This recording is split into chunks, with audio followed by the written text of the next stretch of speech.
ভাই কই যাইতেছেন? এইবার এলাম ঘুরতে, ঘুরে ঘুরে আসবো।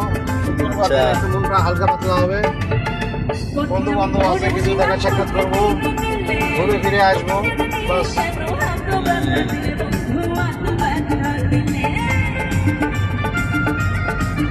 বাংলার থেকে এটা নেব, মাউন্টের উদ্দেশ্যে রওনা হইতেছি। বড় হয়েছে